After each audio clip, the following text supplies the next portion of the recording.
BFM Business, Good Morning Business, l'interview.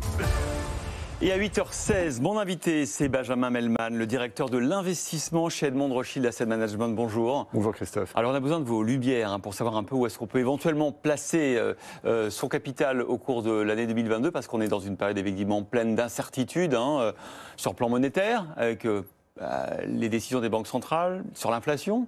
Est-ce que c'est provisoire ou durable? Sur les marchés, ceux qui ferment, ceux qui ouvrent, l'Asie.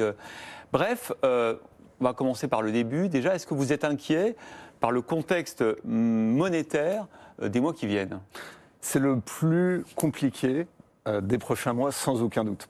On a compris que les banques centrales, la Réserve fédérale, la Banque centrale européenne n'avaient aucune envie de durcir leur politique monétaire, voulaient conserver le plus longtemps possible une politique monétaire très accommodante, et les voilà bousculés par une inflation moins temporaire que ce qu'on pouvait imaginer. Ouais. Le fait est qu'aujourd'hui, elle se débrouille très très bien dans cette affaire. Jérôme Powell, incroyable. Il annonce qu'il va augmenter 3 fois les taux l'an prochain et les marchés sont contents. Alors, ils sont contents parce que finalement, quand on regarde ce que la Réserve fédérale avait annoncé sur les 2 prochaines années, ils remontent qu'à peine ce qu'ils avaient décidé de faire. Simplement, ils vont le faire plus tôt, plutôt que plus tard, mais à peine plus que ce qui était prévu. Or, entre-temps, la Réserve fédérale a profondément changé d'opinion sur l'inflation. On reconnaît que maintenant l'inflation est un problème. Donc c'est vraiment un tour de force, et c'est ça que les marchés apprécient. C'est que la Réserve fédérale dit l'inflation, je m'en occupe, et finalement on va faire à peine plus mal que ce qu'on avait communiqué initialement, et ce qui n'était pas grand-chose. Oui, mais quand même, Benjamin Mehlman, le fait qu'une banque centrale dise qu'elle va augmenter ses taux, ça change normalement vos décisions d'allocation d'actifs. Complètement. Ouais. Complètement. En fait, quand on regarde ce qui s'est passé ces dernières années, encore cette année, on a eu une croissance très forte et des politiques monétaires très accommodantes. L'an prochain, on va avoir une croissance forte, mais moins forte. Et de l'autre côté, des banques centrales dont on ne sait pas très bien si elles vont réussir à tenir leur programme de modeste resserrement par rapport à un problème d'inflation qui est aujourd'hui assez compliqué à suivre. Donc c'est sûr que la question de la politique monétaire, la question des taux d'intérêt, la question des injections de liquidités, c'est un impact extrêmement fort sur l'évolution des marchés. Et il y a une zone d'incertitude aujourd'hui, c'est-à-dire qu'on voit bien que les banques centrales sont un peu bousculées, mais pour l'instant elles se débrouillent bien. C'est pas parce qu'elles se débrouillent bien aujourd'hui qu'elles le feront bien demain. Et ça peut créer de la volatilité, mais ça n'empêche pas que la croissance sera forte l'an prochain. Et donc pour nous, il y a toujours des opportunités sur les marchés d'actions. Et donc justement, on va dire lesquelles. D'abord, ça veut dire que les marchés obligataires, on n'y va pas trop. Si on a de l'assurance vie sur des supports obligataires, c'est pas très prudent de rester dessus, si? Alors, pour nous, oui, bon, il faut en avoir, mais ce n'est pas du tout ce qu'il faut privilégier dans les portefeuilles. Et surtout, tant que l'inflation, la question de l'inflation n'est pas maîtrisée... Il y a une incertitude sur les taux. Mieux vaut rester à l'écart. On reste sur les actions, c'est toujours mieux d'ailleurs. Oui. Mais en revanche, les actions, vous venez de le dire, croissance peut-être plus faible, et donc peut-être que les bénéfices par action vont être... leur croissance va être plus modérée qu'à l'heure actuelle, non? Ça, c'est clair. Mais ce qui est intéressant, c'est que les analystes anticipent très peu de croissance de bénéfices pour l'année prochaine. Vous regardez les consensus, tout le monde tourne autour de 6 à 7% de croissance des bénéfices. Or, quand vous regardez Pourquoi il y a cette prudence? C'est difficile à expliquer. Elle était déjà d'actualité. Généralement, les analystes sont toujours ultra optimistes et se trompent et sont obligés toute l'année de réviser à la baisse leurs prévisions. C'est le grand jeu, sauf cette année. Et sauf manifestement ce qui se profile pour l'année prochaine. Donc est-ce que c'est la crise de Covid? C'est compliqué de comprendre pourquoi les analystes sont aussi prudents.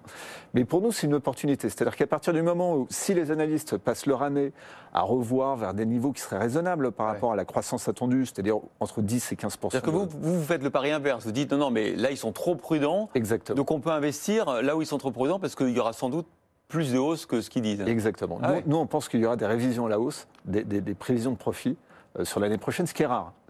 Dans quelle catégorie, dans quel secteur de l'économie, selon vous? Alors nous, on aime bien les actions européennes. Pour une fois, c'est bien, parce qu'elles n'ont pas toujours eu des performances extrêmement séduisantes par rapport aux autres marchés, par rapport au marché américain, par exemple. Ça, c'est clair. C'est clair, mais ce qui est très beau dans les entreprises européennes, c'est qu'elles ont un levier sur la croissance mondiale, ce que n'ont pas les entreprises américaines qui ont moins de levier. Et donc, le marché domestique, c'est ça? Exactement. Et quand la croissance mondiale est forte, eh ben dans ces cas-là, c'est les entreprises européennes qui en profitent le plus.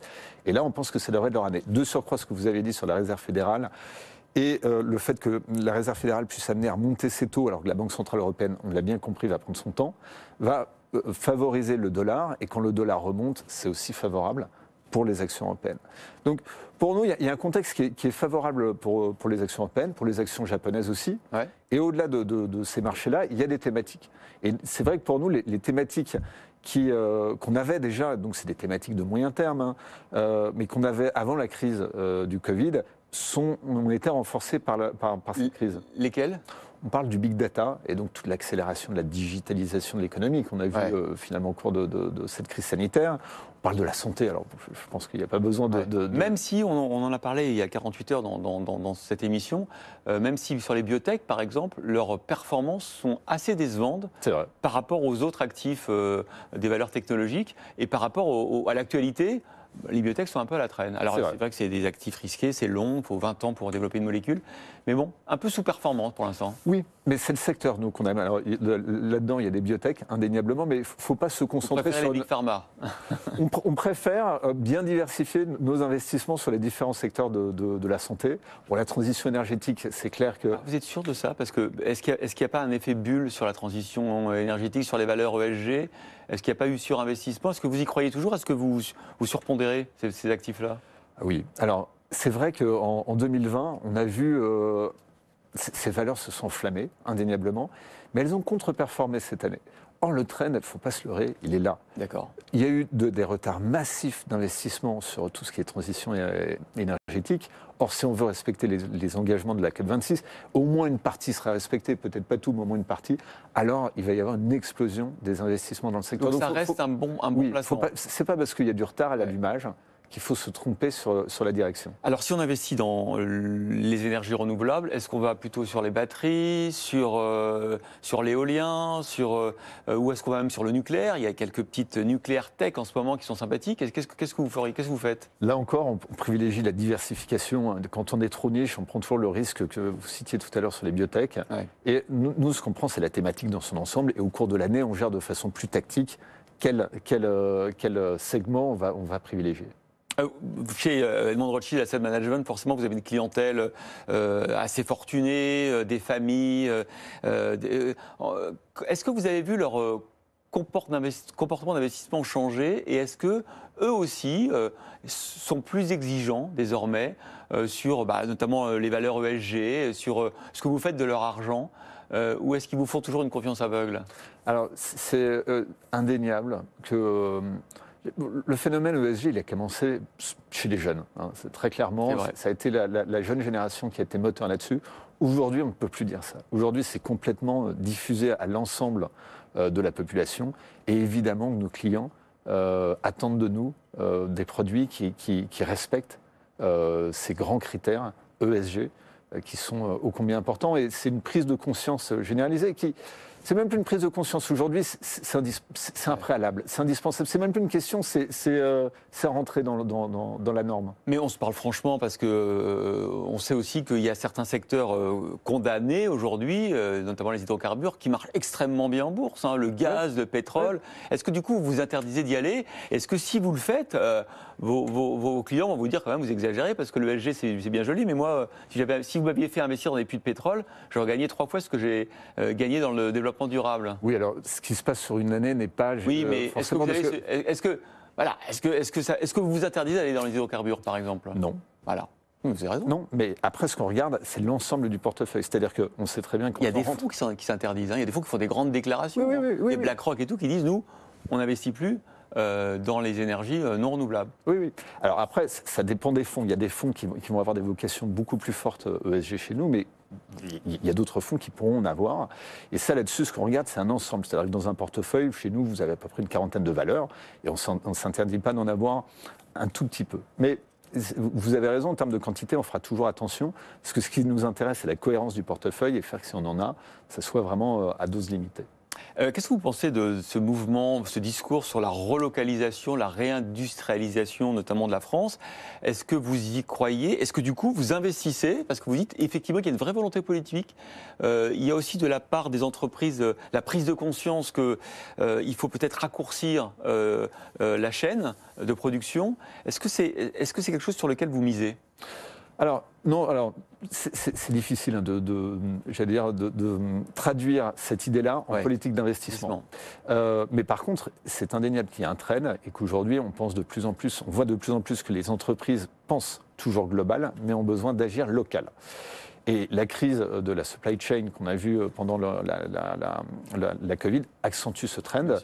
Mais on en parle beaucoup. Attention, souvent ces trends sont longs à se mettre en place. Et au début, par rapport à cette tendance, souvent l'évolution est décevante par rapport à ce qu'on pouvait imaginer. Mais indéniablement, il y a un retour là-dessus. Ça prendra des années pour se mettre en place, mais c'est en place. Est-ce que malgré les vagues successives de l'épidémie, le variant Omicron, vous êtes toujours aussi optimiste sur les perspectives économiques à 5, 10, 15 ans grâce à toutes ces ruptures technologiques? Vous parliez de la data, la transition écologique, l'intelligence artificielle. Est-ce que ça nous garantit quand même de belles années sur les marchés?